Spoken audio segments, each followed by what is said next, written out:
aujourd'hui Jean-Paul Rapneau, qui est né en 1932 à Auxerre, qui a fait des études de droit, qui a d'abord été assistant metteur en scène et scénariste. Ensuite, son premier long métrage date de 1965, La vie de château, avec Philippe Noiret et Catherine Deneuve. 5 ans plus tard, en 1970, Jean-Paul Rapneau tourne avec Jean-Paul Belmondo dans Les mariés de l'an 2. Tout ceci vous rappelle bien sûr ces films. Puis en 1975, 5 ans plus tard, avec Yves Montand dans Le Sauvage. Yves Montand, avec qui vous tournerez en 1981 Tout feu, tout flamme, au générique duquel on retrouve d'ailleurs Isabelle Adjani. En 1990, Cyrano de Bergerac, on va, je pense, en parler au cours de cette soirée, avec Gérard Depardieu, un film, comme vous le savez, tourné en partie dans le Vieux-Mans. Et avec ce film, Jean-Paul Rapneau va collectionner les récompenses, puisqu'il aura, rien qu'avec ce film, 10 Césars, dont celui du meilleur film et du meilleur réalisateur, 5 nominations aux Oscars et Oscar des meilleurs costumes, et enfin le prix d'interprétation à Cannes pour Gérard Depardieu. Votre dernier film, Jean-Paul Rapneau, Le Hussard sur le toit, avec Juliette Binoche, a été tourné en 1995, adapté de l'œuvre de Jean Giono, bien sûr.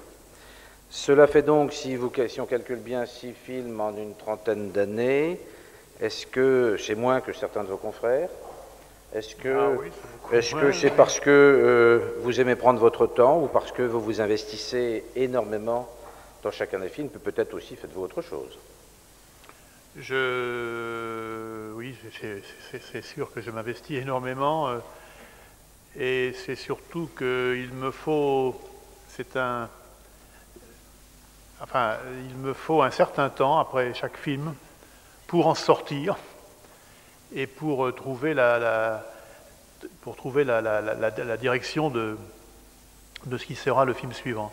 Après chaque film, je travaille sur un scénario, puis je l'abandonne, j'en prends un autre, je trouve un livre que j'essaye d'adapter, et il y a toute une valse hésitation avant de trouver la conviction, d'être frappé par la conviction profonde que d'un seul coup, ça y est, c'est ça, j'ai trouvé le sujet qu'il me faut. Je ne peux tourner, c'est comme ça, je suis bâti comme ça, je ne peux tourner que quand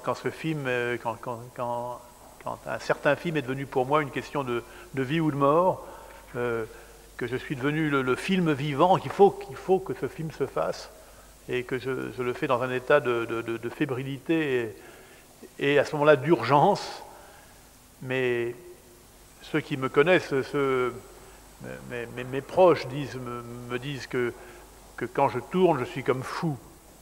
Mais on ne peut pas devenir fou chaque année, quoi. Alors moi j'admire beaucoup ceux de mes confrères qui font chaque année un film. Et je ne sais pas comment ils font. Moi je ne pourrais pas. Voilà. Bon. Et puisque vous faisiez allusion à ça, j'ai d'autres activités puisque dans ces périodes d'attente, je tourne beaucoup de films publicitaires. Voilà. Et je le fais, je dois dire, sans complexe et avec beaucoup de joie, parce que le cinéma publicitaire, c'est le cinéma sans les angoisses. Alors là, on peut faire le cinéma publicitaire sans être fou. On peut le faire légèrement. Alors qu'un long métrage, vous ne pouvez pas le faire légèrement. Il faut être investi complètement. Alors je propose que pendant une demi-heure environ, vous dialoguiez avec Stéphane Courjon, qui est journaliste, et ensuite, bien sûr, vous, public, vous aurez la parole, comme à chaque fois, pour poser les questions que vous souhaitez. Enfin, Monsieur Lemener, vice-président du Conseil général, donnera le mot de la fin. Tout à l'heure, nous n'y sommes pas, nous démarrons avec Stéphane Courjon. On va dialoguer pendant une demi-heure, 3/4 d'heure, parce qu'on va également passer, et on ne pouvait faire autrement, des extraits des films de Jean-Paul Rapneau, de vos 6 films. On va passer un petit peu en revue toute votre carrière. On va venir au début. Il y a des jeunes qui sont là ce soir d'école, des lycéens et des collégiens, je crois, qui font partie d'un atelier cinéma. Ce serait peut-être bien que vous commenciez par nous dire un petit peu le cinéma, si c'est un coup de cœur quand on est petit. Est-ce qu'il faut tomber dedans quand on est petit pour ensuite en faire toute sa vie? Je crois que tout jeune déjà, vous tourniez des 16 mm. Ça vous a pris très tôt. Oui, le cinéma, c'est difficile de le faire autrement que Enfin, c'est une vocation, hein. Alors, il se passe souvent que certains acteurs deviennent metteurs en scène dans un second temps et qu'ils ont commencé par être comédiens. Bon, et ils y réussissent assez bien. Mais quand on veut devenir vraiment metteur en scène, quand c'est à ça qu'on a pensé, on y pense très tôt.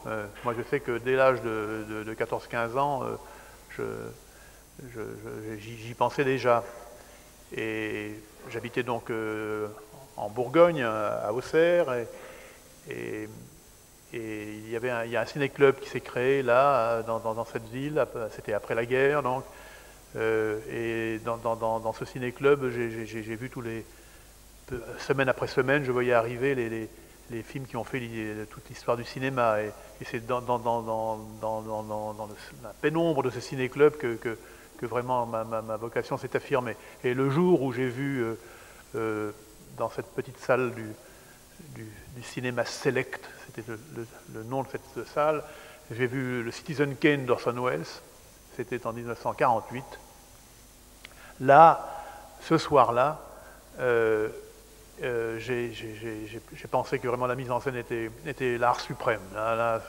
Ce jour-là, j'ai dit, mais je ne pourrais pas finir ma vie sans avoir essayé de faire de la mise en scène moi-même. Et je sais que ce film, Citizen Kane, a joué le même rôle pour beaucoup de garçons de ma génération qui sont devenus metteurs en scène. C'est un peu un cliché de le dire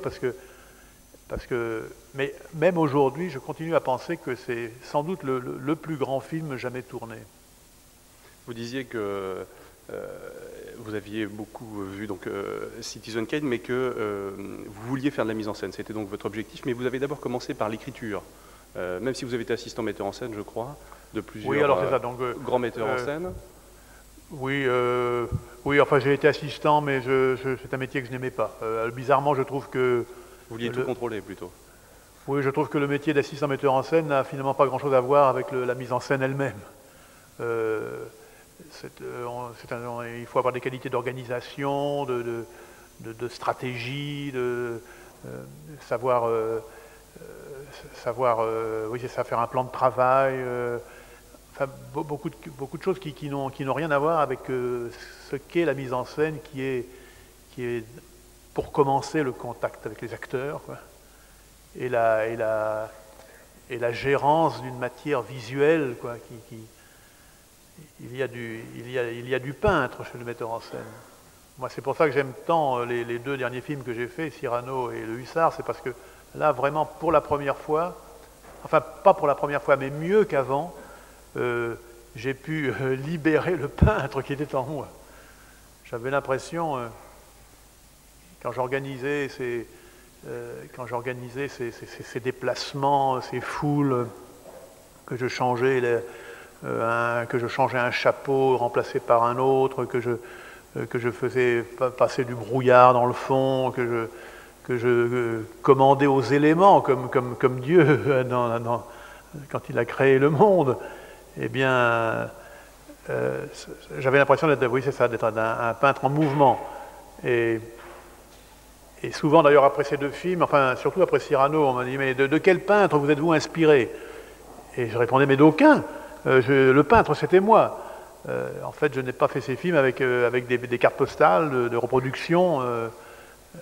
En fait, c'est toute c'est au fond tous les tableaux peut-être que j'ai vus tout au long de ma vie qui étaient là inconsciemment et qui étaient, enfin, c'est ce que j'ai aimé tout au long de ma vie qui s'est retrouvé dans ces films-là sans que je le veuille vraiment, quoi, comme malgré moi. Vous avez écrit également, on va parler de la mise en scène tout à l'heure, mais l'écriture, vous avez écrit beaucoup de scénarios. Je citerai L'Homme de Rio, par exemple, c'est un film que vous n'avez pas réalisé, mais que vous avez écrit avec Belmondo, oui. Oscar du meilleur scénario, nomination. Nomination d'Oscar pour le scénario, oui, oui. Quel plaisir vous trouvez dans l'écriture? Alors, c'est d'inventer l'histoire? Alors là, évidemment, c'est une époque plus ancienne. C'est ça, c'est-à-dire que donc... j'avais fait des courts-métrages, ensuite j'ai rencontré Louis Malle, je suis devenu son assistant, mais au fond il a vu que ça ne me plaisait pas beaucoup et c'est lui qui m'a dit un jour, mais pourquoi on n'écrirait pas des scénarios ensemble? Donc c'est lui qui m'a poussé à le faire, et on a adapté ensemble Zazie dans le métro, le livre de Queneau, et après on a fait Vie privée avec Brigitte Bardot, et après j'ai travaillé un peu au Feu Follet, et après il m'a poussé, lui, à ce que je devienne moi-même metteur en scène, et c'est là où j'ai commencé à préparer La vie de château. Bon. Alors, quelle a été la question? Ah oui. Le plaisir de l'écriture. Vous avez en fait, quand on regarde votre carrière, il y a donc les 6 films. Les 4 premiers, ce sont des scénarios originaux que vous avez écrits. Les 2 derniers, donc des adaptations. Oui. Qu'est-ce que vous aimez le plus? Inventer ou bien vous adapter à... Ah oui, alors c'est ça. C'est-à-dire que dans les débuts, c'est-à-dire que c'était quand même l'époque de la nouvelle vague, les années 60, il y avait des théories. Il y avait des théories qui couraient. Et l'une qui avait été initiée par les gens des cahiers du cinéma, Truffaut, Godard, Rivette, Romer, c'est ce qu'on a appelé la politique des auteurs. Donc il était question pour ces gens, ce qu'ils avaient trouvé, et tout le monde les croyait, tout le monde marchait derrière, c'est que l'auteur d'un film, c'était le metteur en scène, qu'il n'y avait que ça qui comptait, que le scénario n'était rien, qu'en tout cas le metteur en scène devait le faire lui-même, il devait être dans son film justement au centre du film comme Dieu dans la création, et que tout l'ancien cinéma, disait-il, c'est-à-dire le cinéma de Claude Autant-Lara, de Delannoy, ces gens-là, ce cinéma de scénaristes, où les scénaristes avaient beaucoup d'importance, ce cinéma s'était terminé. Et donc, avant que la nouvelle vague n'arrive, c'est vrai que le cinéma français était beaucoup fait d'adaptations de livres. Je pense à l'adaptation des livres de Stendhal par Autant-Lara notamment. Le Rouge et le Noir, le Rouge et le Noir et La Chartreuse de Parme par Christian Jacques. Bon, beaucoup. Et la nouvelle vague arrive, ces gens-là déclarent « c'est fini ». Maintenant, on écrit le scénario comme Godard sur un coin de table avant de tourner au café du coin, et après on arrive sur le tournage et on donne le petit papier aux acteurs.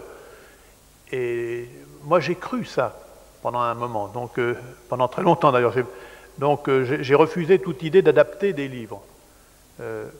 Et pour moi, quand j'ai voulu faire de la mise en scène, même si j'ai aidé Louis Malle à faire Zazie dans le métro, qui était un livre, et donc je pensais vraiment, j'ai pensé longtemps que d'avoir écrit l'histoire, inventé l'histoire, les personnages, me donnait une force, je pensais ça, considérable au tournage, parce que je pouvais répondre à toutes les questions, j'étais le film vivant, le fameux film vivant.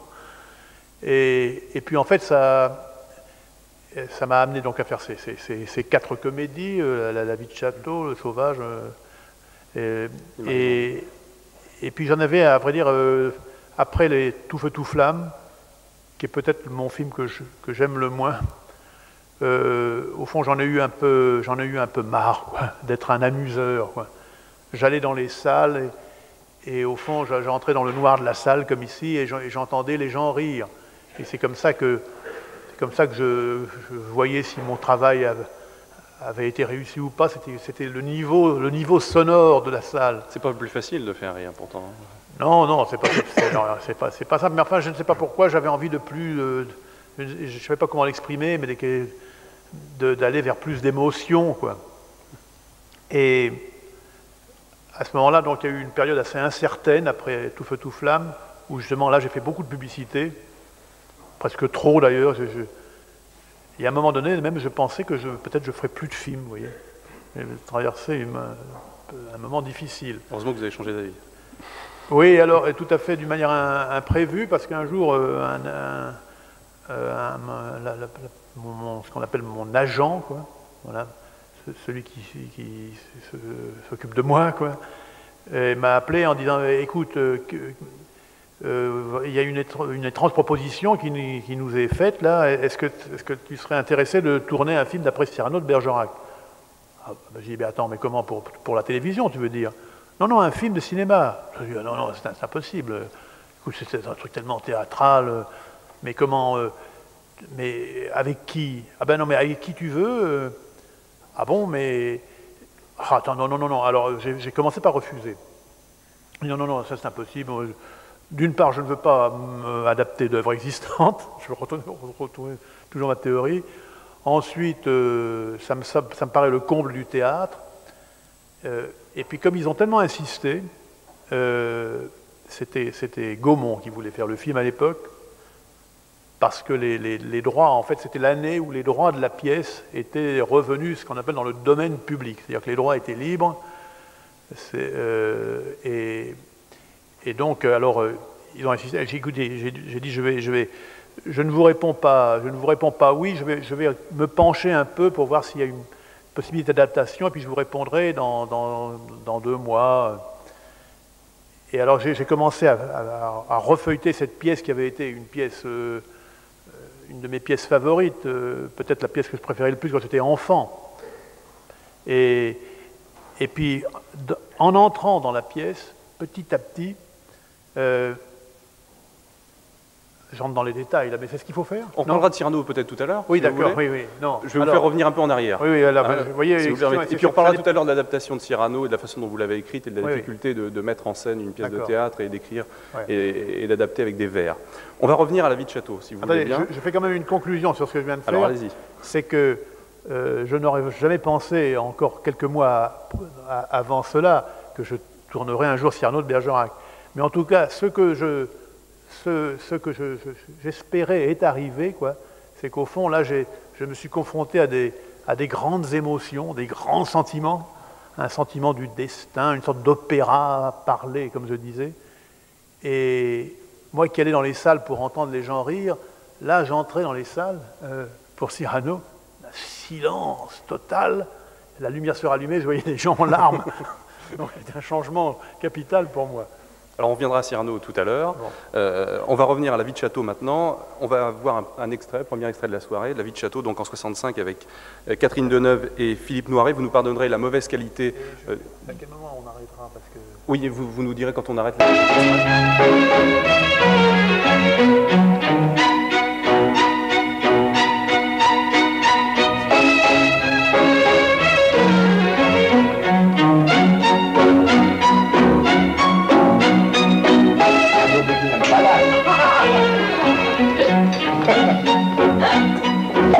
Le premier champagne depuis 4 ans. Faut faire un vœu, je vais vous dire le mien. Je voudrais voir Marrakech avant de mourir. Marrakech? Ah oui, les palmiers, les chameaux, grands souvenirs. Et toi, Marie, où voudrais-tu retourner? Tu ne veux pas revoir la plage où nous allions quand nous étions petits? Où alliez-vous en vacances? Oh, un peu partout. Oui, Deauville, Trouville, tout ça. Et vous, commandant, peut-on connaître votre vœu? Ah, c'est un secret. Ah, n'y aura-t-il pas une femme là-dessous? Ah, ça ne m'étonnerait pas. Oui. Vous voyez juste. Oui. Peut-on savoir son nom? Impossible. Ah, la première lettre, au moins. M. Noémie. Non, non, pas M. M comme Marrakech. Ah, M. M comme Marie. Précisément. Marie. Il n'y a pas de plus bon nom. C'est bien mon avis. Petite sœur, si j'ai une femme un jour, elle s'appellera comme toi. Bon, eh bien, nous n'allons pas nous éterniser, hein. Maman, nous pouvons peut-être passer au salon. On a 2 minutes. Au fond, tout bien pesé, je laisse tomber Marrakech. Mon seul vœu, c'est de boire un jour du vrai café.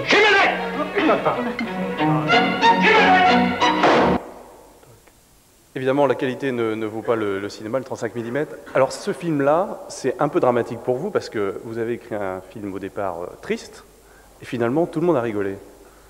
Oui, non, il est devenu drôle en cours d'écriture. Mais au début, ça vous faisait pleurer même quand vous l'écriviez. Pleurer? Ouais. Non. Pourquoi? J'ai dit ça un jour? Oui, j'ai lu ça. Non? Oh non, c'est une erreur.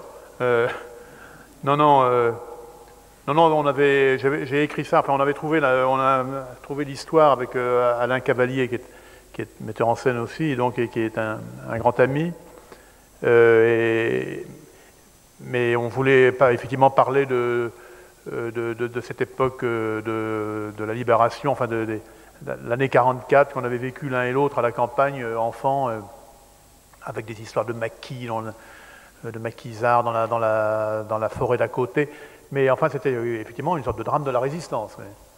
Et puis après, une fois qu'on a eu trouvé cette idée de départ, moi je me suis mis à l'écrire tout seul, et je me souviens en cours de route.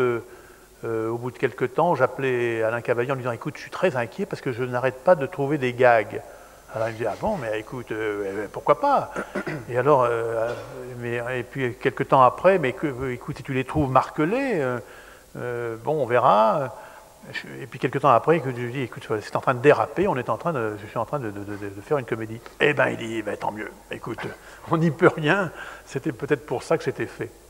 Et tous les gens, et ça a eu un énorme succès, premier film, premier succès. Oui, Est-ce que ça déstabilise un peu quand on démarre comme ça dans le cinéma, un premier succès pour un premier long métrage? Ça vous a déstabilisé un peu? Oui, bizarrement, oui. Vous savez, moi, rien me perturbe, comme vous avez pu comprendre. Mais enfin, bon, cela dit, j'étais très heureux, hein, c'est sûr. J'étais très heureux.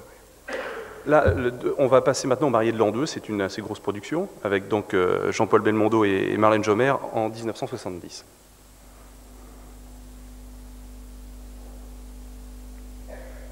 De Saint-Louis pourrait sauver mes derniers jours.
Bonsoir.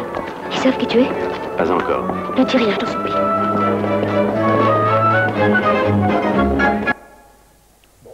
Vous n'avez pas choisi la scène par hasard, j'imagine? C'est parce que c'est une scène où il y a beaucoup de mouvement. Vous aimez bien le mouvement? Oui, parce que enfin, évidemment, j'aime pas trop revoir mes anciens films et je n'y vois souvent que je vois bien tout ce qui ne va pas, mais je vois aussi ce qui va. Et là, quand je revois ça, je trouve qu'il y avait là une harmonie entre effectivement les acteurs, la musique, la lumière. Il y a quelque chose d'un petit peu enrubanné, comme un mouvement qui ne s'arrête jamais, qui est un petit peu au fond ce que j'ai essayé de faire plus tard dans Cyrano, quoi. Première grosse production, Les Mariés de l'an 2, vous avez fait beaucoup mieux depuis avec le Hussard sur le toit, qui était un record, mais je ne crois pas que vous y attachiez beaucoup d'importance au record de budget dans le cinéma. Non, ça représente un gros poids sur les épaules. C'est pas mon but. Mais... C'est un poids sur les épaules pour vous, ça, d'avoir c'est sûr, une grosse production comme ça, comme Les Mariés de l'an 2. Deuxième film en plus. Deuxième film. C'est sûr que c'était une responsabilité. Et que d'ailleurs pour que j'ai eu certaines difficultés à pouvoir monter le film, à en trouver le financement. C'est-à-dire qu'une fois que j'ai eu écrit le scénario, les difficultés n'étaient pas terminées parce qu'il a fallu trouver un moyen de le faire. Et donc l'histoire se passait en France pendant la Révolution, et moi je pensais qu'on le tournerait quelque part en Vendée, en Bretagne en tout cas, puisque c'est là que ça se passait. Et quand on a fait un devis de ça, et ça paraissait tellement épouvantable que ça n'a pas été possible. Donc on a cherché un moyen, et puis finalement c'est Gaumont, toujours Gaumont évidemment, qui avait des possibilités de tournage en Roumanie, et qui m'a dit, écoutez, nous on serait d'accord pour faire le film, mais il faudrait aller le tourner en Roumanie. Donc le film a été tourné entièrement en Roumanie, et c'était la Roumanie de 1970. président Ceausescu et sa femme, et c'était pas gai. Donc, c'est-à-dire que l'atmosphère lourde, pénible de la vie là-bas, où les gens menaient une vie vraiment difficile, pauvre en tout cas, n'a pas rendu le tournage très agréable, quoi. On passe rapidement, on continue un petit peu, puis on restera plus longtemps sur Cyrano tout à l'heure. Le Sauvage en 75, Catherine Deneuve, et puis Yves Montand.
Parce qu'avec ma grippe... Vous avez eu la grippe?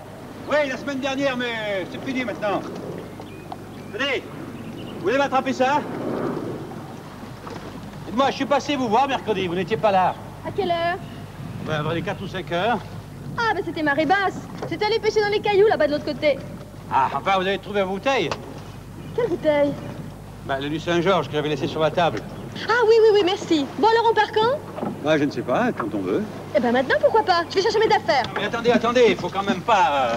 Non, mais je veux dire, on n'est pas à 5 minutes, on peut souffler un peu quand même. Bon, eh ben alors, demain? Si vous voulez. 8h moins le quart? C'est pourquoi moins le quart? 8h? Bon, pas 8h, formidable. Au revoir. Non, mais attendez, vous voulez pas monter boire un petit... Non, merci.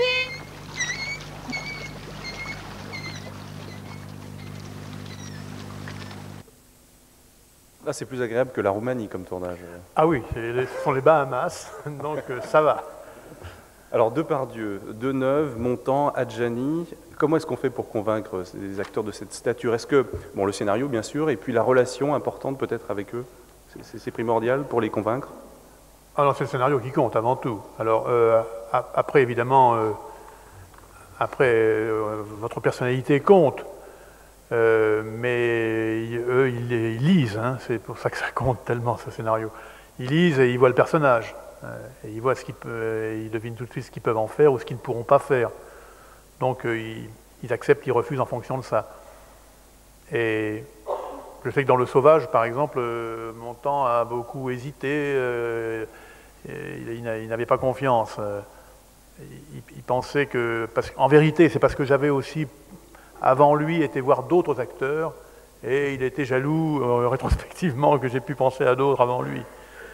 Et surtout, il pensait que je faisais le film surtout pour Catherine Deneuve, et qu'il y avait une entente secrète entre nous, et que lui ne serait là que pour servir la soupe, en quelque sorte. Alors, au début, il est arrivé avec une mentalité de combattant. Combattre contre moi, plutôt contre nous. Et moi, je n'avais pas de... Mais petit à petit, là, ces préventions sont tombées.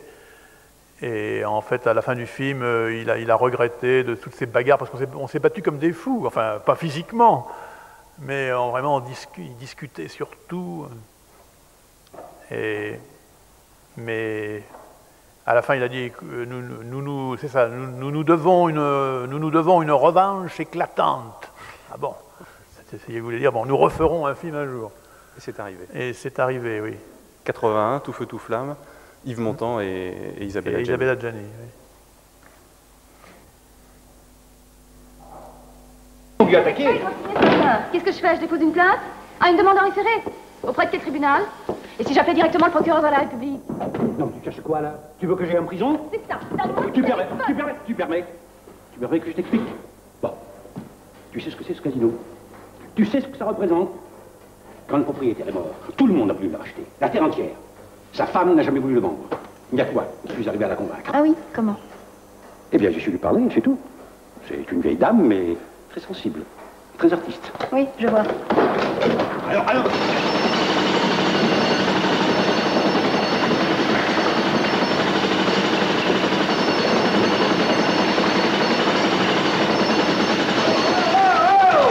Vous ne pouvez pas faire ça ailleurs, non? C'est vous qui avez dit assez grand, vous faites un peu plus loin. Bon, on va sur la terrasse. Mon maître? Oui, c'est moi, oui. Oui, on a été coupé. Bon, qu'est-ce que je fais? Attendez.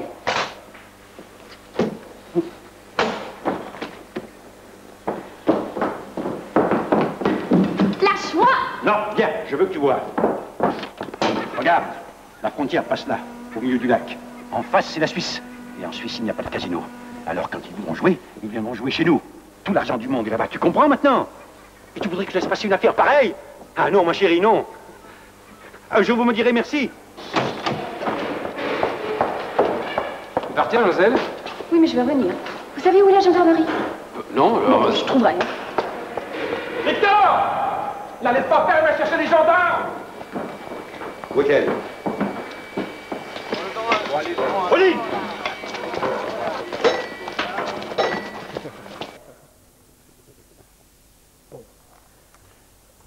Une anecdote peut-être sur ce tournage? Vous vouliez dire quelque chose? Là, sur ça? Non, sur le tournage avec Adjani. Agréable? Oui, très agréable, oui, oui. Alors c'est ça qui est drôle dans les films. C'est qu'effectivement, avec mon temps, donc on s'était beaucoup battu, on avait beaucoup lutté l'un contre l'autre pour le sauvage, mais en fait, il était dans une grande tension pendant le tournage du sauvage, ce qui finalement n'était pas mauvais pour le rôle. Et en fait, quand nous étions dit nous devons une revanche et qu'on s'est retrouvés pour tout feu tout flamme, là ni lui ni moi n'avions envie de nous battre encore. Et moi je faisais tout pour que tout se passe bien. Et en fait tout s'est très bien passé pendant ce tournage. Il y avait une atmosphère absolument idyllique. Mais du coup moi j'étais beaucoup moins exigeant, attentif. Parce que je ne voulais pas lui faire de peine. Et en fait, d'une certaine manière, je lui ai laissé un petit peu aller dans sa pente, enfin tomber un petit peu dans ses tics à lui. Et finalement, je crois que la tension dans un film, elle est toujours un peu bénéfique. Là, ça s'est passé trop agréablement, c'était louche. D'accord. Et finalement, c'est peut-être pour ça que c'est pas mon film préféré. Oui. Dans tous vos films, il y a une ou deux stars. Est-ce que c'est parce que vous considérez que c'est la condition pour que le film marche et du succès? Oh, marche, non. Non, mais moi, quand j'ai aimé le cinéma dans ma jeunesse, c'était à travers les stars. Hein, c'est les stars qui me faisaient rêver. Moi, c'est toujours resté pour moi un peu attaché à l'idée du cinéma. Les grands acteurs, ils ne sont pas grands acteurs pour rien. Ils ont quelque chose de plus grand que la vie. Et ce qu'un grand acteur peut amener à un rôle, et sans comparaison avec ce qu'un jeune acteur vous apporte. Moi, je pense que effectivement, on voyait tout à l'heure cette scène que j'aime beaucoup. Quand je l'ai revue, là, j'ai vraiment trouvé que c'était bien entre Deneuve et Montand qui discutent dans cette île abandonnée comme s'ils étaient dans un café du Trocadéro. Eh bien, je ne sais pas si des acteurs débutants, inconnus, auraient pu donner cette force-là à cette petite scène de rien du tout, quoi. On va revenir maintenant à ce dont vous parliez tout à l'heure, Cyrano de Bergerac. Vous avez tourné donc en partie au Mans. On va en voir deux extraits dans un instant, beaucoup plus longs que ceux qu'on vient de voir. Vous disiez tout à l'heure que c'était une pièce qui vous avait beaucoup plu quand vous étiez plus jeune. Donc, vous relisez la pièce lorsqu'on vous propose d'adapter Cyrano. Vous réfléchissez beaucoup et puis finalement, pourquoi vous prenez la décision? Pourquoi vous dites oui, finalement je vais le faire? Vous êtes prêt à relever un pari alors que tout le monde disait que c'était inadaptable au cinéma. Oui, parce que j'ai repris conscience des vertus extraordinaires de cette histoire en travaillant sur l'adaptation. Au fond, c'est pour moi le génie de Rostand. Il est plus dans l'invention de cette histoire unique, inouïe, de cette femme amoureuse de deux hommes, de ces gens qui passent à côté de leur vie, et le fait qu'elle découvrira plus tard, 15 ans plus tard, que celui qu'elle aimait, au fond, sans le savoir depuis toujours, c'était lui, son cousin, qui était là depuis l'enfance à côté d'elle, lui qui n'a jamais rien avoué, le fait que je n'aimais qu'un seul être et je le perds deux fois, c'est-à-dire qu'elle aime deux hommes en un, et lui enfermé dans... Enfin, je ne vais pas vous raconter Cyrano, que vous connaissez par cœur, mais il y a un vrai génie à avoir inventé cette chose-là qui recoupe quelque chose de profond dans l'inconscient collectif. Et en travaillant sur la pièce, je voyais ressurgir ça, et je me souvenais des émotions d'enfant en voyant ce spectacle, et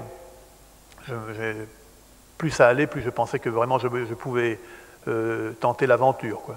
En la relisant, en faisant ressortir ces choses, vous avez eu le même émerveillement qu'en l'ayant vu plus jeune? Non, parce que... Alors, oui, c'est-à-dire que voilà ce qui s'est passé, c'est qu'à cette époque-là, toujours parce que la pièce était tombée dans le domaine public, tombée comme si elle tombait par terre, Jérôme Savary avait repris la pièce au théâtre avec Jacques Weber dans le rôle. Donc à ce moment-là, j'ai été voir la pièce. On m'avait déjà proposé de faire le film, j'avais été voir la pièce, et je ne sais pas comment c'est arrivé, c'est pendant la scène du balcon. Enfin, quand la pièce a commencé, j'en voyais quand même toutes les poussières. C'est surtout, je voyais ce torrent de texte, ces mots qui n'arrêtaient pas. C'est-à-dire je crois qu'il y a, je ne sais pas combien il y a de vers dans la pièce, j'ai plusieurs milliers. Mais en tout cas, c'est un ruban de mots qui commence à la première réplique. « Oh là, vos 15 sols, j'entre gratis, pourquoi je suis chevau léger de la maison du roi », voilà les premiers vers. Et 2h30 plus tard, on se retrouve à dire « mon panache ». Mais jusque-là, le texte n'a pas arrêté. Bon, alors je voyais bien les difficultés. Mais par contre, à un moment donné de la scène du balcon, je regardais ça comme ça, et malgré moi, je ne sais pas comment c'est arrivé, alors de nouveau les larmes, donc je m'essuyais les yeux. Je me suis dit, c'est quand même fort, ça. Cette chose que je connais par cœur, que je viens de relire, je la regarde, je n'aime pas tellement d'ailleurs la représentation, sauf Jacques Weber qui était très bon, et voilà que alors il y a quelque chose d'irrésistible, quoi, d'irrésistible dans cette histoire, dans ce thème. Donc voilà, alors je me suis avancé. Et vous arrivez donc, et vous êtes devant le texte avec Jean-Claude Carrière, avec qui vous avez donc écrit. Oui, enfin surtout écrit, on a surtout coupé. Enfin, coupé, voilà, c'est ça. Donc. Et, oui, évidemment. Enfin, et donc vous avez enlevé beaucoup de vers, vous avez beaucoup taillé dans le texte, puisque la pièce fait, je crois, 3 heures, 3h30, c'est ça? 3 heures. Oui, quand on a... Oui, c'est ça. Et oui. votre film fait 2 heures, 2h15. 2h15. Oui. Quel était le choix, quels étaient les critères pour couper dans le texte? Parce qu'on a un peu l'âme de Rostand, on sent un peu derrière soi l'auteur qui est là et qui vous regarde et qui dit attention. Oui, alors ça c'est là où Jean-Claude Carrière a été formidable, c'est que moi, j'avais fait cette première adaptation tout seul, et je vais vous dire surtout que, oui, en fait, cette pièce, je l'ai vue quand j'avais 7 ans, quoi, c'était... Enfin, 7 ans, non, je ne sais plus très bien. Enfin, en tout cas, c'était pendant la guerre. Et un jour, j'habitais donc en province, et ma mère, un jour, me dit écoute, il faut que tu connaisses le théâtre. Enfin, il faut que tu connaisses le théâtre. Il faut aller au théâtre. Alors, il faut aller au théâtre et il faut que tu vois Cyrano de Bergerac. Alors, c'est quoi ça? Bon, alors, on prend le train, on va à Paris. Elle m'emmène au théâtre, à la Comédie Française. Donc, je vais à Paris avec elle dans le train. à la gare de Lyon, on prend un vélo-taxi, c'était pas dans la guerre, et on va à la Comédie Française. Et là, alors, dans la même journée, je découvre Paris, le théâtre, la Comédie Française et Cyrano de Bergerac. Le soir, on reprend un vélo-taxi, on va à la gare de Lyon et on repart. Donc, journée capitale. Et d'ailleurs, après, j'étais dans un tel état que j'ai appris la pièce par cœur, je l'ai jouée pour mes amis, pour la famille, je m'étais confectionné une cape, une épée, bon. Et alors, en fait, quand me suis penché sur l'adaptation, que j'ai dit je vais réfléchir, la première idée qui est venue, je me suis dit au fond, il y a un enfant quelque part qui dit quelques répliques dans le premier acte, mais au fond, il faudrait que ça commence par cet enfant. Et je me suis dit au fond, ça serait comme si un enfant, c'était moi au fond, comme si un enfant allait au théâtre pour la première fois, et puis qu'il découvrait le personnage de Cyrano de Bergerac. Et comme si cette histoire, au fond, allait être racontée par un enfant. Peut-être l'enfant allait grandir et plus tard, il raconterait cette histoire extraordinaire. Et donc, bien sûr, l'enfant, c'était moi. Et cette idée-là, finalement, entraînait tout le reste. Parce que, premièrement, c'était pas des mots, là, c'était des images inventées par moi, et qu'on a tourné d'ailleurs au Mans. C'est les premières images du film, un petit garçon dans une petite carriole sous la pluie, il roule et il regarde et il voit arriver le théâtre, qui est d'ailleurs la cathédrale, bizarrement. Donc vous êtes avec Jean-Claude Carrière devant le texte. Alors oui, c'est ça. Alors moi, dans ma première adaptation, j'avais gardé tout le texte. Mais en même temps, je me disais, mais alors comment faire? Mais je n'osais pas. Et puis quand Jean-Claude Carrière est arrivé quelques mois plus tard, je lui ai dit, écoute, viens m'aider un petit peu, on pourrait peut-être... Et il me dit, mais alors tu laisses tout ça? Ben, je dis, oui, écoute, c'est la pièce, on ne peut pas... Mais il me dit, mais ouais, alors là, écoute, ça va durer des heures. D'autant plus que tu as rajouté des choses. Ben oui, j'ai rajouté des images. Oh, mais là, c'est pas possible, il faut faire plusieurs épisodes. Et alors, je dis, oui, mais enfin, on ne peut pas toucher à ça. Que vont dire les puristes? Et alors, il me dit, là, je me souviens toujours, il me dit, mais il n'y a pas de puristes. Où sont les puristes de Cyrano? Je dis, ben, tu crois que... Mais enfin, est-ce qu'ils vont venir protester? Et en fait, alors, je dis, mais comment on peut faire? Parce que de toute façon, il y a les alexandrins, on ne peut pas couper au milieu d'un alexandrin, mais on fera des raccords. Et alors là, dans les premières minutes de notre travail, déjà au début, dans cette scène, justement, oh là, vos 15 sols, j'entre gratis pourquoi? Il y a toute une série de choses qui suivent, et moi, il me dit, mais ça, tu trouves ça bon? Je dis, je trouve ça très ennuyeux. Allez, hop, paf, on enlève. Mais alors, attends, mais du coup, il manque des pieds. Oui, mais attends, on prend ceux-là, on les met là. Et en fait, il a fait un travail de patchwork avec les vers. Mais on s'imposait une discipline, c'est de n'employer aucun mot qui n'ait pas été employé par Rostand. C'est-à-dire qu'il n'y a que des mots de Rostand, quelquefois collés dans un autre ordre. Mais...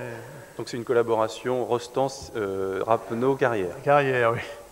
Et il y a aussi quelques petites scènes, enfin même certaines scènes, oui, qui ne sont pas dans Rostand, qui sont à la manière de Rostand, oui. Avec les personnages qui ne sont pas Cyrano, comme Roxane et Christian. Alors les vers de Rostand, ça a été un handicap au départ lorsque vous avez commencé, mis à part évidemment le nombre de vers qu'il y avait, mais pour tourner, pour que les acteurs disent ces vers, c'était un handicap au départ? Non, c'est ce qui donnait... Enfin, moi j'étais obsédé, j'étais absolument impitoyable avec tout le monde, parce que je disais, comme j'ai dit tout à l'heure, que c'était comme un film d'opéra, sauf que c'était un opéra parlé. Et que dans les films d'opéra, d'ailleurs, souvent le film est tourné en playback, donc les gens chantent avant en studio, et puis ensuite ils font mine de chanter quand la caméra tourne. Mais là, là ça devait être dit en direct. Et il fallait absolument respecter, moi je tenais à ça, respecter la prosodie, la rythmique, avoir les 12 pieds à chaque vers, entendre chaque pied et entendre chaque syllabe. Et j'étais terrible. C'est que un alexandrin, si vous loupez une syllabe, si le vers ne fait plus que 9 pieds, eh bien toute l'harmonie disparaît. Il y a quelque chose, c'est comme de la musique, quoi. La musique s'arrête, la rythmique n'est plus là.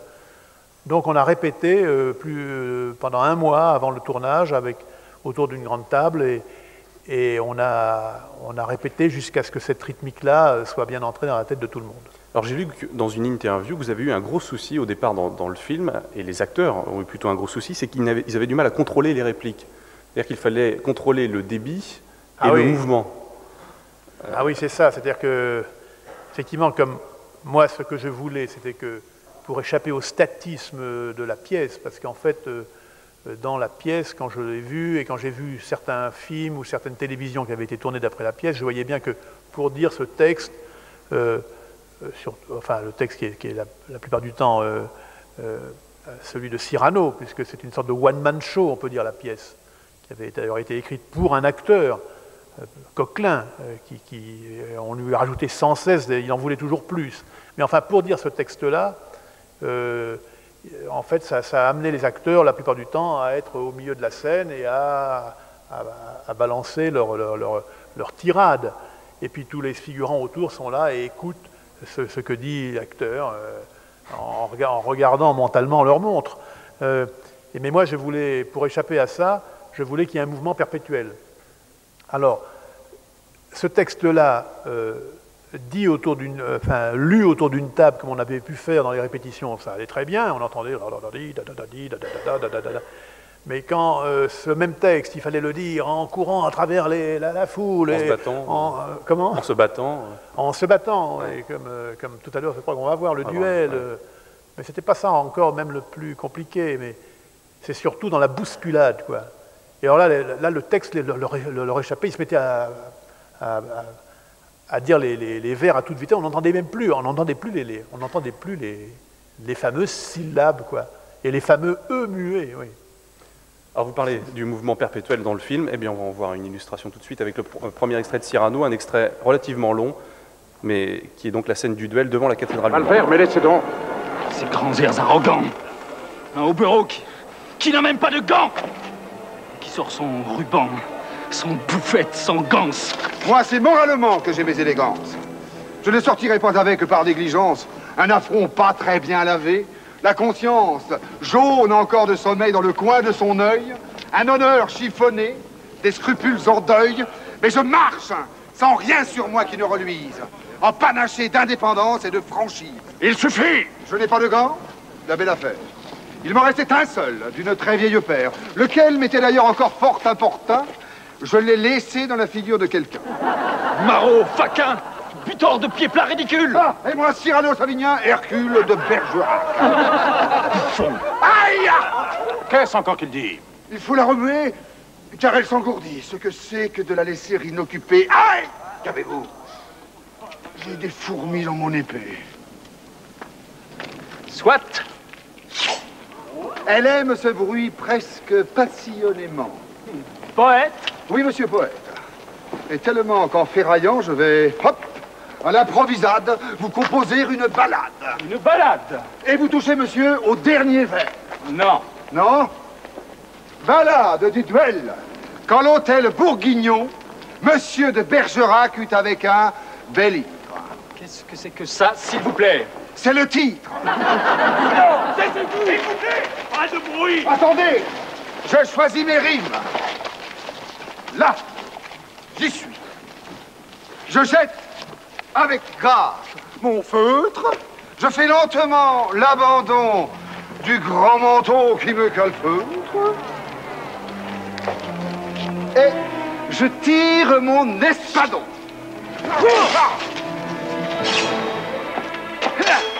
Élégant comme Céladon, agile comme Scaramouche. Je vous préviens, cher Myrmidon, qu'à la fin de l'envoi, je touche.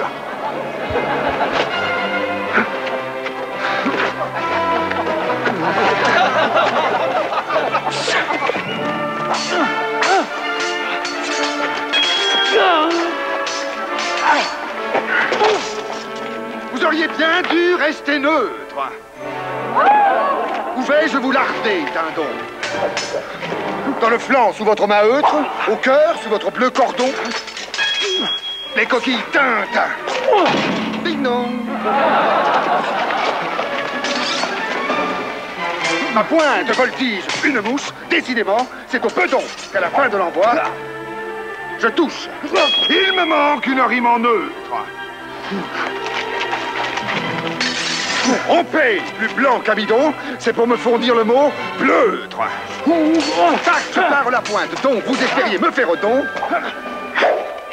J'ouvre la ligne, je la bouche. Tiens bien ta broche, Laridon, à la fin de l'envoi, je touche. Envoie. Prince demande à Dieu pardon, je carte du pied. J'escarmouche, je coupe, je pince. Et là, à la fin de l'envoi, je touche.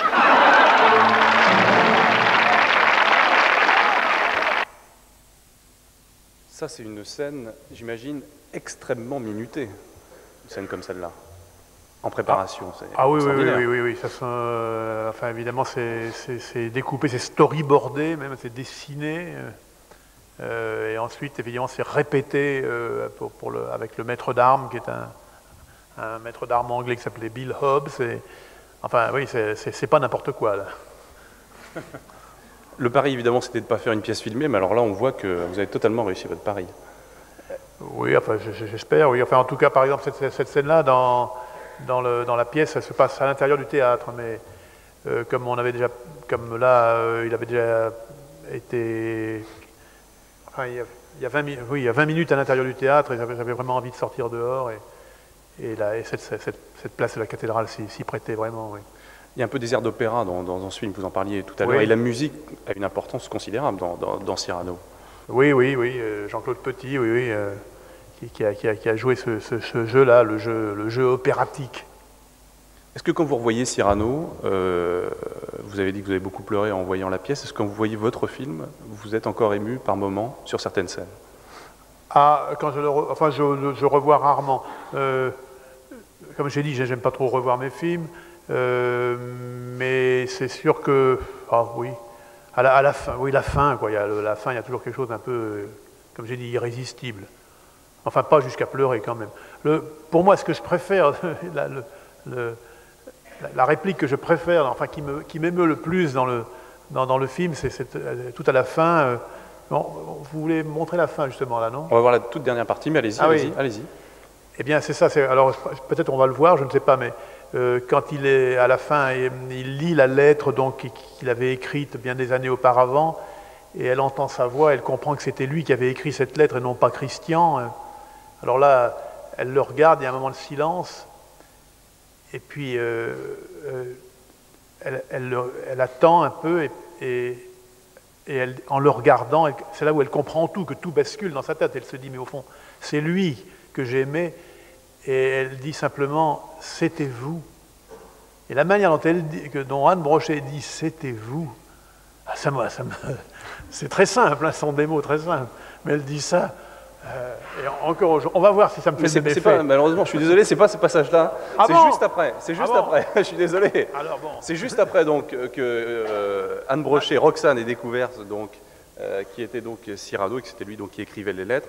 Bon. Il y a un numéro extraordinaire donc, de Depardieu, ce sont les 4 dernières minutes du film de Cyrano. Je fais votre malheur. Moi. Au contraire, j'ignorais la douceur féminine. Ma mère ne m'a pas trouvé beau. Je n'ai pas eu de sœur. Plus tard, j'ai redouté l'amante à l'œil moqueur. Je vous dois d'avoir eu tout au moins une amie. Grâce à vous, une robe a passé dans ma vie. Je vous aime. Vivez.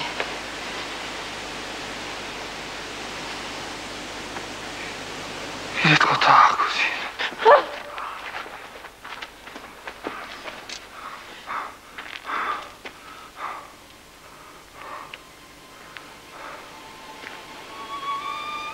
Je vais monter là-haut, dans la lune opaline.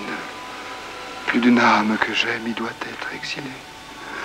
Et je retrouverai Socrate et Galilée. Philosophe, physicien, rimeur, bretteur, musicien et voyageur aérien, grand riposteur du tac au tac, amant aussi, pas pour son bien. Sigy, Hercule Savinien, de Cyrano, de Bergerac, qui fut tout et qui ne fut rien. Mais je m'en vais. Pardon.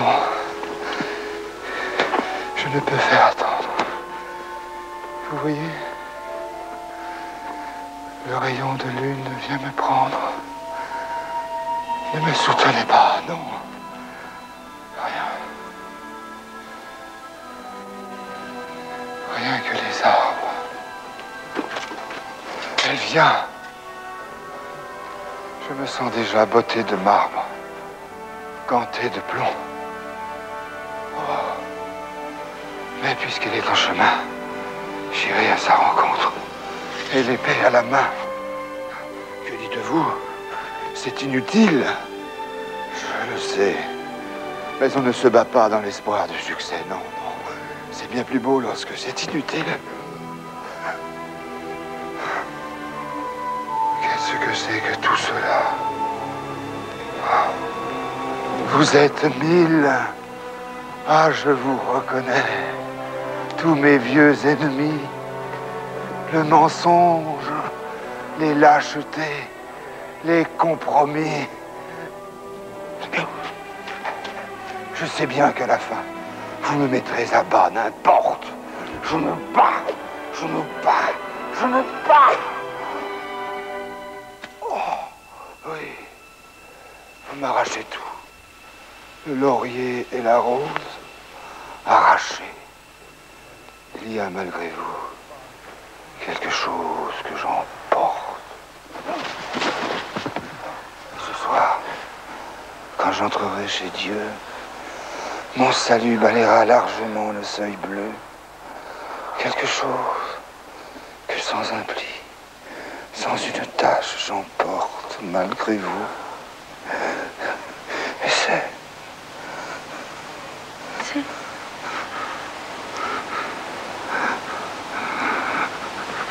mon panache. Bon. Quelle intensité dans cette scène. Il faut une sorte d'intimité quand on joue une scène comme ça. Alors, j'imagine que là, il y a 10, 15 techniciens qui sont autour. Comment on tourne mais ça? il y avait une atmosphère, très, très particulière quand on la tournait. On parlait à voix basse et on a vraiment l'impression d'assister effectivement à... C'est d'ailleurs la dernière fois qu'on a tourné avec Gérard. C'était la fin, les derniers jours du tournage. Quand il a eu joué sa mort, là, eh bien, il a quitté le film. Et nous, on avait l'impression d'assister effectivement à la mort de Cyrano, à la mort du film. Donc, on parlait à mi-voix. C'était une atmosphère très, très, très concentrée, très, très étrange. Très étrange. Et lui, d'habitude, Depardieu qui déconne tout le temps, qui dit des énormités sans cesse, qui fait des blagues terribles. Alors là, on ne l'entendait plus, et il était lui-même. Alors, et il m'a dit d'ailleurs une chose qui m'a beaucoup touché. Il m'a dit, mais au début de la journée, oui. J'ai dit, ça va, ça va aller, oui. Oui, ça ira. Mais bon, tu crois? Oui, oui, je pense à mon père. Et il pensait à la mort de son père. Et après, il m'a dit qu'il avait joué ça comme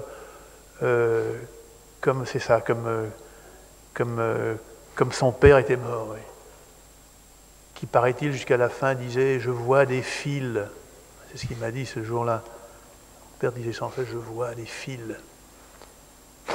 Bon, alors, voilà. Non, mais c'est... mais en tout cas, j'ai beaucoup parlé, enfin pas beaucoup parlé, mais j'ai parlé d'opéra assez souvent. Et alors là, on est vraiment, je trouve, dans quelque chose qui ressemble à un final de Verdi, vous voyez. Ça pourrait être la fin d'un opéra de Verdi. Et la musique est à l'unisson il y a quelque chose entre le texte et la musique, là, et les mouvements de la caméra, quelque chose qui est la bonne illustration du côté opératique que je cherchais. Alors pour les gens qui sont ici à l'abbaye de l'Épau et qui ne le savent peut-être pas, cette scène a failli. Enfin, vous avez pensé un moment à la tourner dans ce lieu? Oui, c'est ça. Une des raisons pour lesquelles on venait au Mans, c'est qu'on pensait vraiment qu'à l'abbaye de l'Épau, on pourrait tourner toute cette fin du film qui est dans une abbaye. Et alors j'ai oublié les raisons pour lesquelles il y a quelque chose qu'on... Et d'ailleurs, il y avait cette... Comment? Ben, je ne me souviens plus des vraies raisons. En tout cas, je sais qu'ici, dans cette grande salle, on voulait tourner une chose qu'on a tournée finalement à l'abbaye de Fontenay, avec les petites bonnes sœurs qui repassent des draps. Voilà. On parle rapidement du Hussard avant de donner la parole à la salle, rapidement, même si c'est encore un très grand film. Là aussi, c'est un livre difficile à adapter au cinéma. Pour le Hussard, finalement, il y avait beaucoup de textes, peu d'images qu'il fallait inventer. Là, c'était un peu l'inverse. Pour Cyrano, vous voulez dire? Pour Cyrano, pardon. Oui. Le Hussard sur le toit, c'est très peu de texte. Très peu de texte, oui. Et beaucoup de descriptions de paysages de Giono. Oui, d'ailleurs, une des raisons, c'est que je sortais de ce film... il y avait ce film où les mots étaient vraiment la préoccupation principale et la bonne manière de les dire. Et ça me plaisait l'idée que j'allais faire un film d'images où les mots compteraient à peine et où un des problèmes, justement, c'est que le personnage principal, au contraire de Cyrano, lui, il n'arrive pas à parler. Vous êtes très exigeant sur l'image, on va le voir un moment dans Cyrano. Est-ce que vous pensez que le spectateur, sans vouloir évidemment prendre les spectateurs pour des innocents, est-ce que le spectateur, selon vous, apprécie et comprend quand un metteur en scène s'est donné du mal, a été exigeant avec l'image? Je l'espère. Enfin, en tout cas, certains me l'écrivent. Donc, moi, je ne fais confiance qu'aux gens qui m'écrivent. Et ils m'écrivent beaucoup. Mais je crois que... Et je suis soutenu par ça. Et tous ceux qui m'écrivent, je leur réponds parce que vraiment j'ai reçu certaines lettres. Je parle du Hussard, là, qui quelquefois n'a pas été mal compris, qui est un film plus difficile. Hein, c'est pas l'histoire, ce conte philosophique, ce personnage qui est presque allégorique, qui on ne sait pas très bien, qui est mal défini. Mais enfin, c'est ce choléra qui est une sorte de film métaphore, quoi. Le choléra est la quintessence de toutes les misères, de toutes les laideurs du monde, il sert à la fois de révélateur et des petitesses et des grandeurs. Enfin bon. Et donc, film pas si simple que ça, qui a été un peu, d'ailleurs je le regrette, un peu présenté comme une grande machine.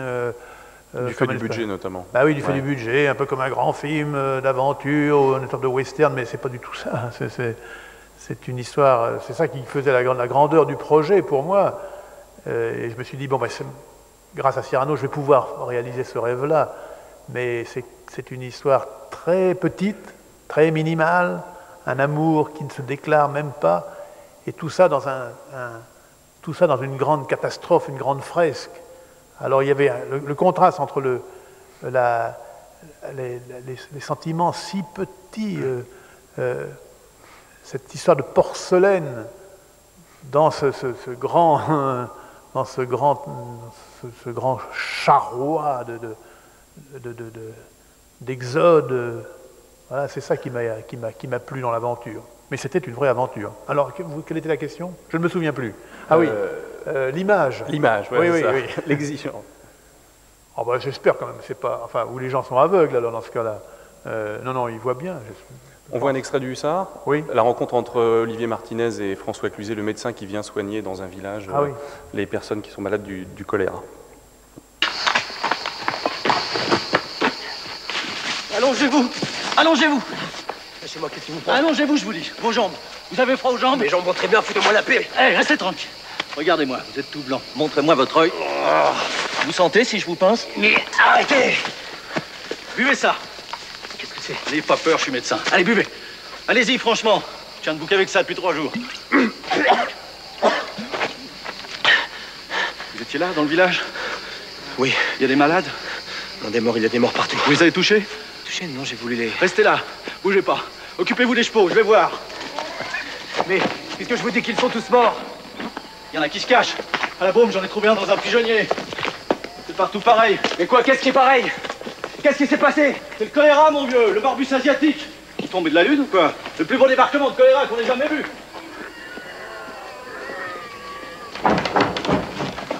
Laisse-toi faire. Attends, tu me vois? Tu me reconnais maintenant? N'aie pas peur. Je vais te soigner, ça va aller. Je vais vous aider. Non, partez! Sauvez-vous, restez pas là. Pour qui me prenez-vous? Dites-moi ce qu'il faut faire. Bon, alors tenez-le. Ne le lâchez pas. Mon Dieu, que ça va vite, il est déjà bleu. Comment ça se fait que ça aille si vite?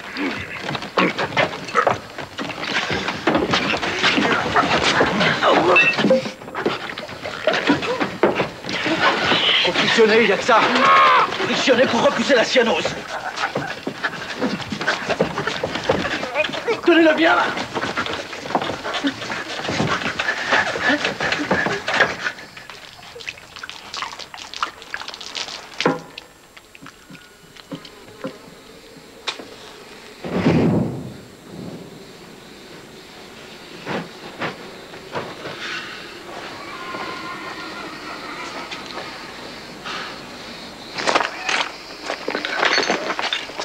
Je les connaissais tous, vous comprenez?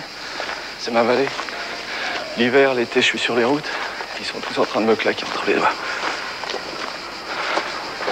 Faut que je compte jusqu'à la Gardiole le temps qu'il fait jour. Plus rien à faire ici. J'y vais. Et j'y vais. À la Gardiole, il y a peut-être encore des vivants. On a passé cet extrait sur le choléra parce que vous disiez tout à l'heure qu'on a beaucoup parlé d'un film d'aventure, un western, mais il y avait une métaphore, et vous le disiez, sur le sida, un peu quelque part, puisque le choléra, c'était la peur de ne pas toucher l'autre. Oui, vous l'avez vu un peu comme ça aussi? Oui, enfin, oui, c'est dedans, hein. J'ai dit tous les malheurs du monde, et le sida en est un grand. Mais oui, c'est ça, mais il y a ce thème, bizarrement, que Giono ne pouvait pas deviner en décrivant cette épidémie, qu'une épidémie encore plus grave assaillerait la planète quelques dizaines d'années après. Mais c'est une chose qui m'a plu, ça c'est la peur du corps de l'autre. Le corps de l'autre peut vous apporter la mort. Et dans cette histoire d'amour, justement, où l'amour est empêché par ça, cette peur-là est une barrière entre les corps, et en tout cas entre le corps de Pauline et le corps d'Angelo. Pauline, vous en parlez, ce sera le dernier extrait de la soirée, ensuite on donne la parole à la salle. C'est une de vos scènes préférées, je crois, dans le film, c'est la rencontre Juliette Binoche, Olivier Martinez, oui, la scène du souper. Oui, alors qu'est-ce que vous avez choisi? Allons-y.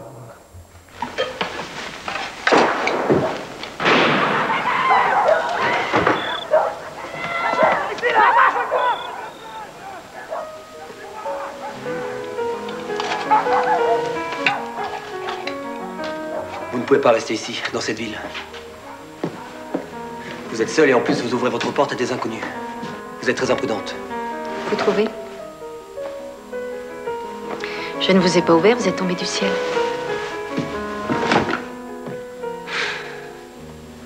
Vous auriez dû partir avec vos tantes. Pourquoi n'êtes-vous pas parti? Pourquoi? Je ne réponds pas à toutes les questions. Ah, excusez-moi. Encore.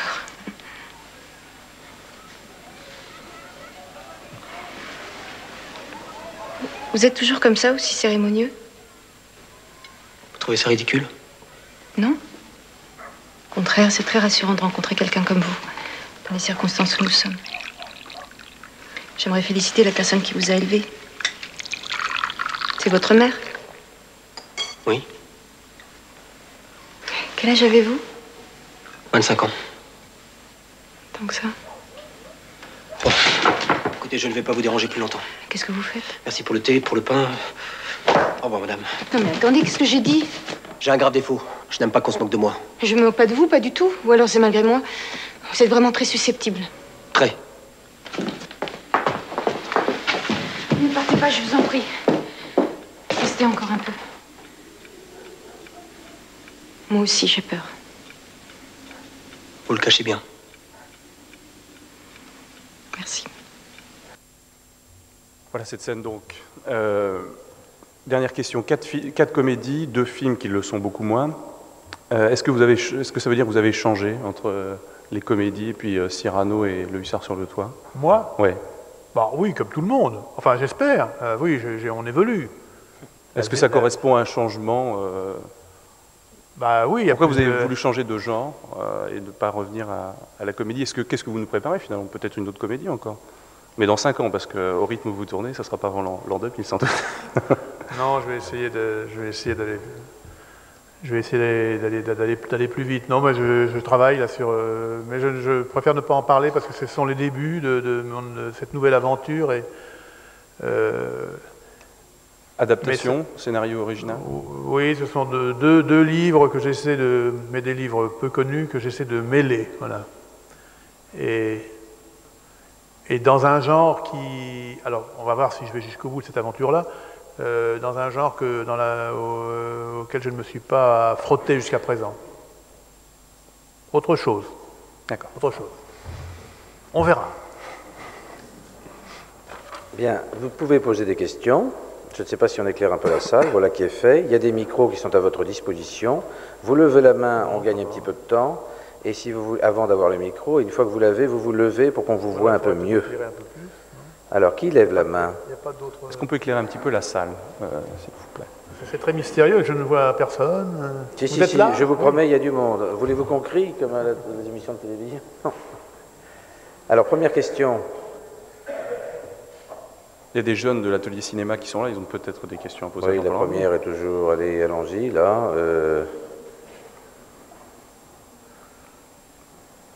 Ada. Avez-vous un micro? Prenez, attendez peut-être le micro, Ah. c'est mieux. Voilà. Merci. Lorsque vous allez adapter une œuvre, puisqu'apparemment vous avez quand même beaucoup adapté vos propres œuvres, est-ce que vous allez essayer de respecter l'âme de l'auteur ou faire passer votre âme avant? Ah bah déjà, enfin, oui, il y a une transmutation. J'essaie quand même...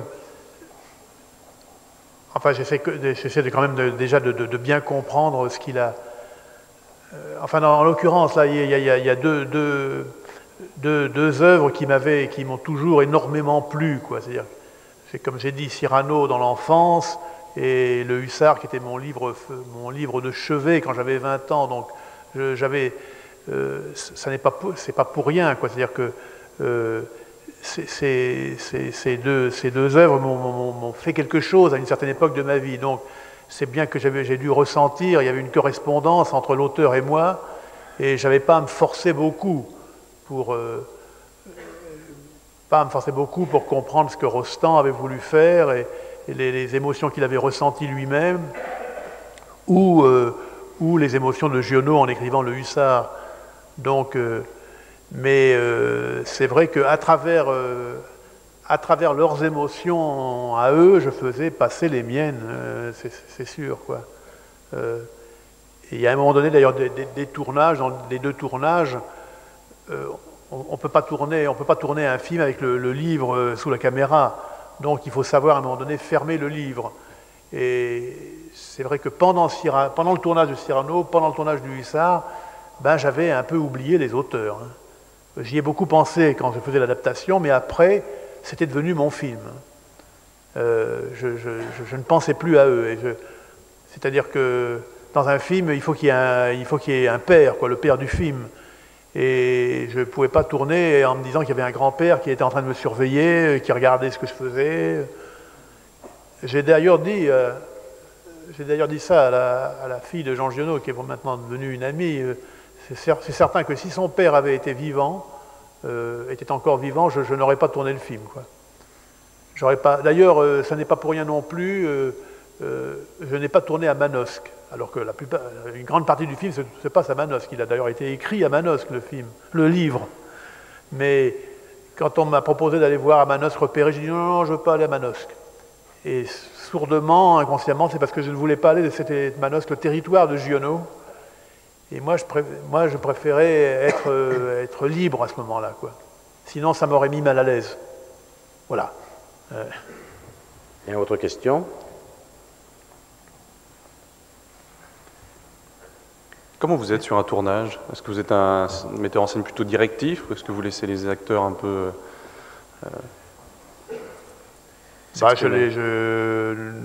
non, je laisse les acteurs, enfin, je leur laisse quand même pas mal de liberté. C'est un mélange, quoi, c'est un mélange. Quand ils se lancent dans des choses qui ne vont pas du tout, moi je suis une sorte de, au fond, un metteur en scène, enfin moi je vois ça comme ça, c'est une sorte de garde-fou. Alors pour de grands acteurs, je pense à, je sais pas, Montand, Depardieu, donc on ne peut pas leur expliquer comment il faut qu'ils marchent et s'asseoir et parler. Et d'ailleurs, ça ne serait pas bon de le faire parce que il faut quand même qu'ils vous apportent quelque chose, sinon on ne les prend pas.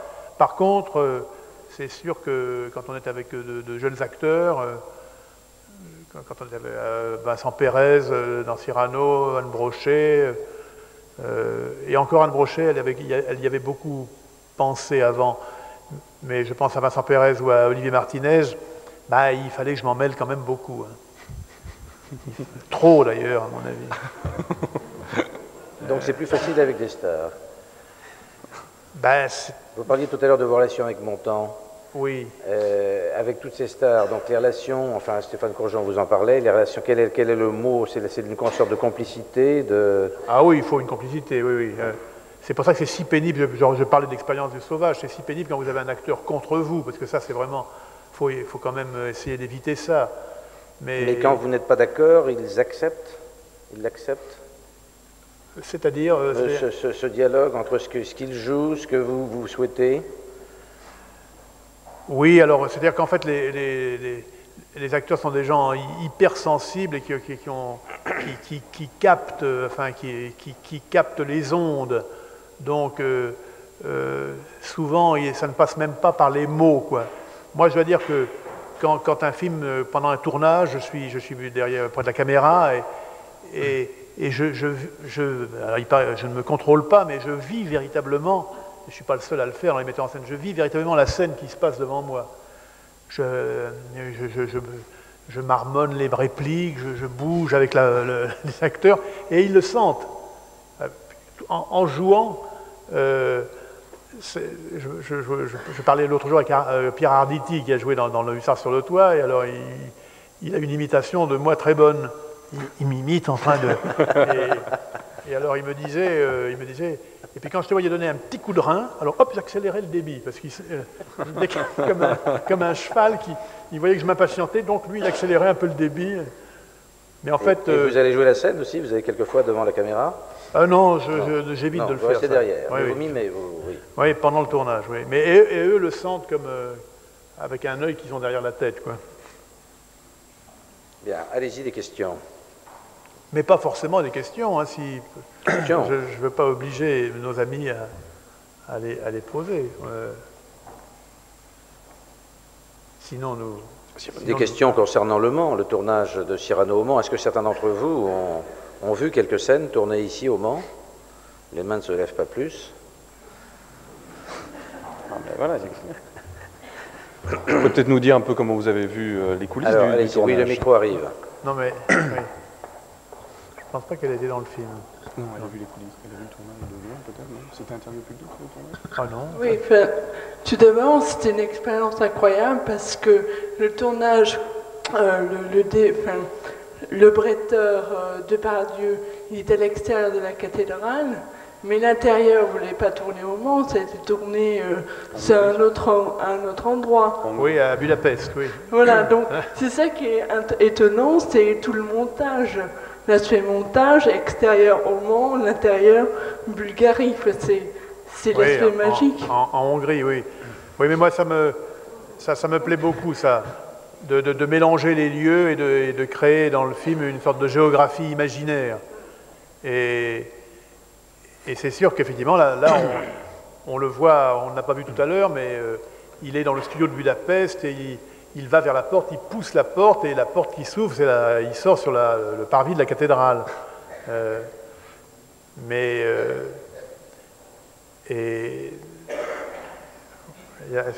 cherche d'autres exemples. Enfin, oui, en fait, d'ailleurs, la ville, le Paris de l'époque, là, donc, est composé de plusieurs villes. Il y a beaucoup Le Mans, mais il y a aussi Uzès, il y a aussi Dijon, et il y a aussi Moret-sur-Loing. Donc, et il y a des scènes, il y a une scène où il quitte un petit garçon là dans la rue derrière la cathédrale au Mans, et puis dans le plan suivant, hop, il débouche sur le quai du Loing à Moret-sur-Loing, et on n'y voit que du feu.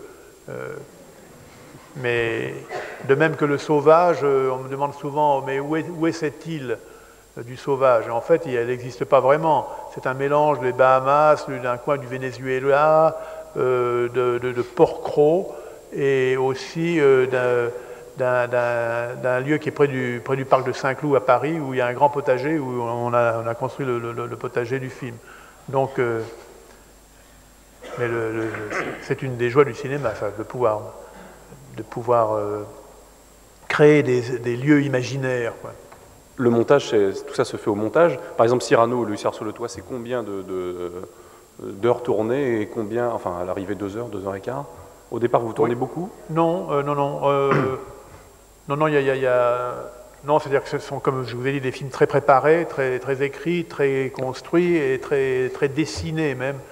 Et donc, il y a un découpage très précis. Il y a même beaucoup de scènes qui sont une sorte de storyboard, où c'est comme une sorte de bande dessinée, quoi. Et à partir de là, au montage, en fait, il n'y a pas tellement de déchets, quoi. Il y a des films qui se construisent entièrement au montage, là, c'est pas le cas. Ils sont prédécoupés, quoi. Oui, une deuxième petite question, plus innocente. J'aimerais savoir exactement quelle est votre définition du cinéma après tout ce que vous avez fait, après vos impressions du cinéma, du premier cinéma, pour vous. Quelle est la définition après toute cette carrière et encore celle que vous avez continuée? Ah là là, écoutez, c'est difficile de réduire le cinéma à quelques mots. Écoutez, là, je ne peux pas vous répondre. Alors, qu'est-ce que c'est que le cinéma? Je ne le sais pas. En tout cas, il est toujours vivant après 100 années. C'est drôle d'ailleurs que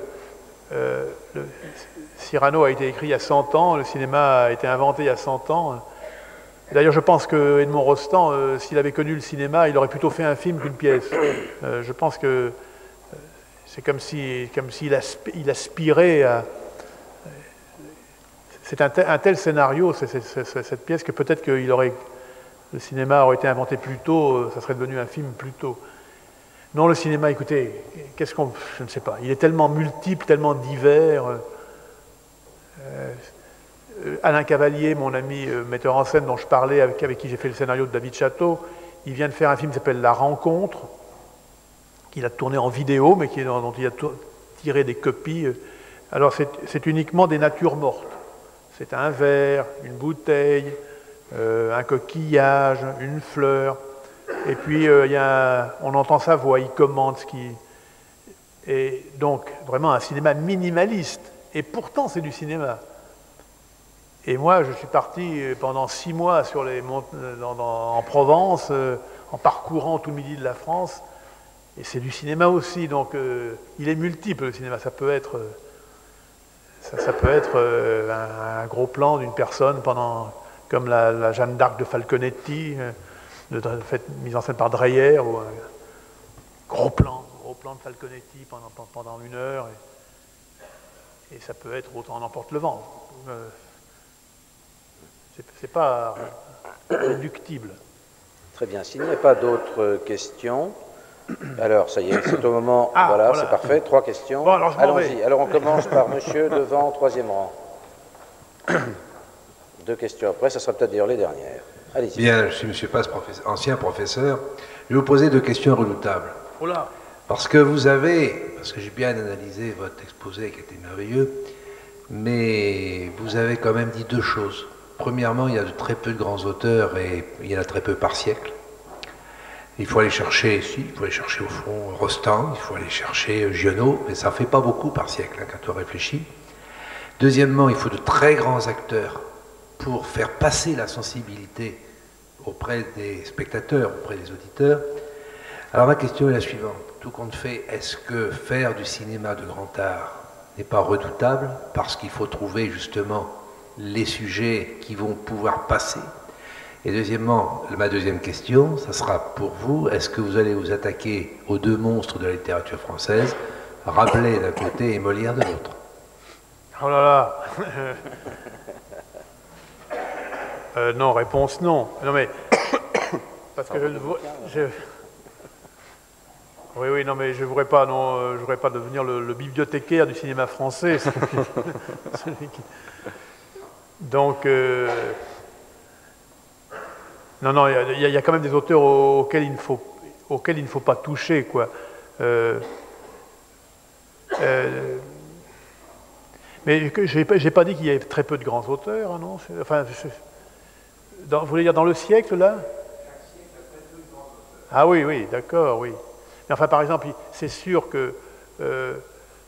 bon, alors on a beaucoup de tendresse, d'affection pour Cyrano, mais Rostand n'est quand même pas non plus il y a quand même pas mal de facilité dans cette pièce, des choses qui ont beaucoup vieilli, donc ça n'est pas non plus un auteur total.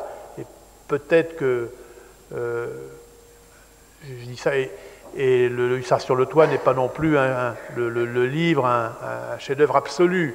Donc c'est peut-être aussi un petit peu pour ça que je me suis bravement avancé à les faire. Mais je crois que ceux qui ont essayé de faire, d'adapter Proust, par exemple, ont fait une bêtise énorme. Il y a des gens auxquels il ne faut pas toucher. Rabelais dont vous parlez, je ne sais pas qui aurait le culot d'essayer de dépasser ce génie total qui était Rabelais. Molière, je crois que Molière est inadaptable au cinéma. Enfin, je pense qu'il y a beaucoup d'auteurs dont la grandeur est dans les mots et et que le cinéma doit les laisser tranquilles, hein, ça c'est sûr.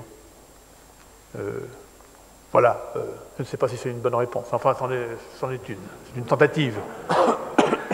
Bonsoir. On a beaucoup parlé de l'importance de l'écrit dans votre travail. On le sait bien, il y a que très peu de films sur...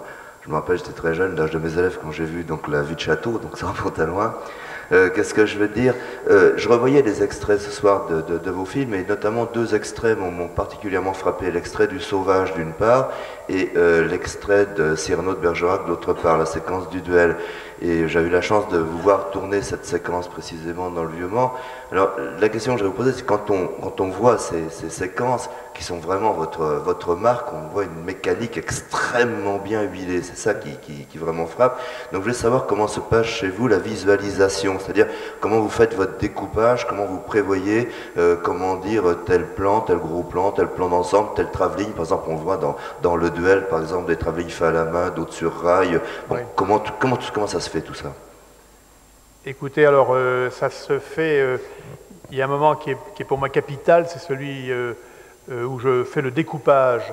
Et au fond, vous parlez de découpage, là, quand je vous entends. Et à un certain moment de la préparation du film, donc il y a ce travail déjà, il y a le scénario, bon, qui est un travail un peu littéraire, bon, l'adaptation, bon, ensuite les dialogues, que je fais la plupart c'est un dialoguiste la plupart du temps dans le Sauvage, Jean-Loup Dabadi, pour mes autres films, Daniel Boulanger, là on a parlé de Jean-Claude Carrière. Bon, alors ça c'est le travail littéraire. Et puis alors après, il y a le travail, le repérage, le choix des acteurs, le casting, les décors, le travail sur le... Bon, et quand tout ce travail préparatoire, quand j'ai choisi tous les acteurs, quand je sais tous les endroits où nous tournerons, quand j'ai le plan des décors, ces grands plans sur ma table ou au mur, quand je sais tout du film, à ce moment-là, dans les dernières semaines qui précèdent le tournage, je fais le découpage. Quand mon ordinateur personnel est plein de tous les éléments qui feront le film, je fais le découpage. Et pour faire le découpage, je fais appel à ma sœur, qui s'appelle Elisabeth Rapneau, qui est réalisatrice maintenant aussi, qui fait des téléfilms, que peut-être vous voyez à la télévision, qui a été longtemps ma script girl et qui était aussi scénariste, par exemple, dans Le Sauvage. Ben, alors c'est quelqu'un avec qui évidemment je m'entends très bien puisque c'est ma sœur, devant laquelle je n'ai pas de complexe. Bon. Et alors on s'enferme dans mon bureau pendant quelques semaines. Et là, je lui explique un peu comment je vois les choses, je lui montre les décors que j'ai choisis, on voit les photos. Le texte est prêt et devant elle, dans cette grande pièce, devant elle, première spectatrice, je joue toutes les scènes. Je me mets à la place de tous les acteurs. J'oserais faire ça devant personne, sauf devant ma sœur. Non, non, là, il faut voir ça, un jour peut-être. Et donc je joue. Et c'est pour ça qu'après, d'ailleurs, aux acteurs, je dis peu de choses, parce que moi, j'ai vu à peu près comment. J'essaie de me mettre un peu à leur place. Je joue la mort de Cyrano. Je tombe par terre, je dis mon panache. Et là, je lui dis, et ça va? Il me dit, oui, c'est pas mal, là, bien. Et à ce moment-là, quand je suis par terre, ou alors je lui dis, mets-toi par terre, mets-toi à la place de Cyrano que je regarde. Et je cherche le... Et donc là, j'invente une chorégraphie, enfin, dans cette pièce, j'invente une espèce de chorégraphie dont je prends note, et ensemble, en discutant avec les plans, enfin, il y a beaucoup de dessins dans cette histoire-là, on organise le découpage et la mise en scène du film, quoi, voilà. Je ne sais pas comment dire, enfin là c'est presque un travail un peu musical, quoi. Je vois bien que quand oui, pourquoi il y a, alors là c'est chacun son truc, pourquoi un travelling à ce moment-là plutôt qu'un plan fixe, mais c'est comme c'est ce que la situation me dicte, et le jeu que... Quand le tournage commence, vous avez le film dans la tête de A à Z. Ah oui, j'ai tout. Dans ces semaines-là, disons que j'ai vu passer dans ce bureau, moi et ma sœur, on a vu passer le film, quoi. On a vu passer le film, et de temps en temps, on a des phrases du genre écoute, là depuis un moment, là, moi je m'emmerde. Ah bon? Ah oui, là, écoute, il ne se passe rien. Là. Ah bon, qu'est-ce qu'on peut faire? Ah, je sais pas, mais il faut trouver un truc. Vous voyez, en fait, c'est parce qu'on ressent à ce moment-là on voit passer on ressent le rythme, quoi. Et quand vous jouez dans le bureau, vous êtes meilleur que Depardieu, vous êtes Et d'ailleurs dans le bureau, enfin, on a dépassé le temps là. C'est bon. Et dans le fameux bureau, d'ailleurs, je garde toujours, par exemple, des marques que je fais avec des petits bouts de papier pour essayer d'expliquer à ma sœur comment se présente le décor. Alors, et j'ai toujours une marque qui est la hauteur de la hauteur de la barrière qui fait le tour du théâtre dans Cyrano, et toujours je disais, tu vois, là, il s'appuie là. Enfin, c'est essayer d'imaginer, de voir défiler le film, comme j'ai dit. Voilà. Bien, une main s'était levée, ça sera d'ailleurs la dernière question, par ici, non? À moins que... Voilà, monsieur, levez-vous quand vous voit bien, si vous voulez, voilà. Oui, alors, moi j'aurais voulu savoir, à travers les scènes toniques qu'on a vues, là, avec des personnages très dynamiques, et puis en même temps les scènes un peu de romantisme, est-ce que c'est un peu vous dans la vie? Est-ce que c'est un peu de votre caractère qui un peu transparaît à travers les personnages dans les scènes? Bah oui, c'est sûr. Ça n'est pas voulu, mais enfin, nos films nous ressemblent. Hein, on ne peut. Et c'est vrai que oui, enfin, le dynamisme en question là, parce que en fait, oui, comment dire, c'est que je suis. Il y a deux choses. Il y a Dr Jekyll, Mr Hyde, quoi. Il y a quelqu'un d'assez retenu en moi, quelqu'un d'assez timide, un homme qui peut rester très longtemps à réfléchir sur des choses, qui aime lire, qui aime être assez... qui aime la solitude, par exemple. C'est une chose que j'aime. Hein. Bon, alors il y a ça, bon. Et puis, en même temps, il y a quelqu'un qui peut être d'un dynamisme effrayant, d'entraîner les gens dans un mouvement fou. Et c'est-à-dire le contraire même, notamment pendant les tournages. Quand je disais que je suis comme fou dans les tournages, c'est que je n'arrête pas. Et pourtant, je ne suis pas comme ça dans la vie, vous voyez. Donc, les films expriment ces différentes facettes de ma personnalité, comme pour beaucoup de metteurs en scène. Hein. je l'espère, pour eux. Bien, merci beaucoup. Avant de laisser M. Dominique Lemenaire, vice-président du Conseil général, vous remercier, je pense qu'il va vous remercier. On a d'ailleurs dépassé allègrement le temps. En principe, les voix au chapitre durent 1h15, 1h30. On resterait encore avec vous une partie de la soirée. Non, mais on va s'arrêter. Mais en tout cas, on resterait bien volontiers. Merci infiniment. Peut-être Stéphane Gourgeon. Merci.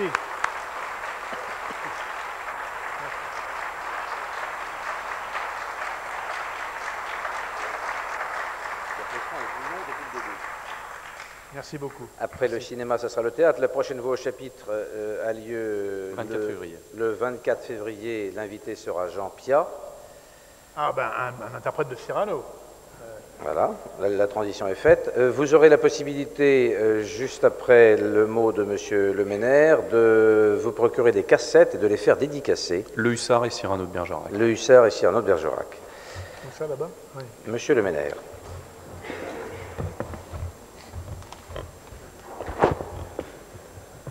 Écoutez, puisqu'il m'est donné le plaisir de faire le clap de fin de cette soirée, je voudrais tout d'abord vous dire, et je crois que je ne trahirai pas ce que pense la salle et les Manceaux et les Sartois qui sont venus vous voir ce soir, c'est vous remercier bien sûr de votre présence, car par votre présence, vous nous permettez de réparer une injustice.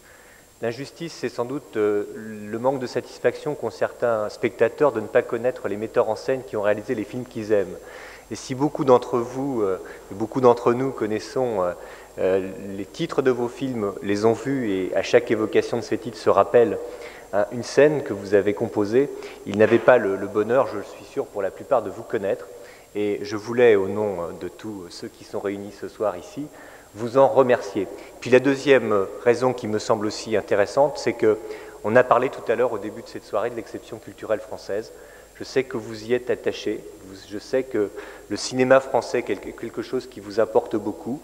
Vous avez même dit que c'était pour vous, dès votre plus jeune âge, l'art suprême, et je crois que par le travail que vous nous avez démontré tout à l'heure, par la minutie avec laquelle vous réalisez vos films, vous faites partie de notre patrimoine cinématographique culturel, et là aussi je crois que cela mérite tous nos remerciements.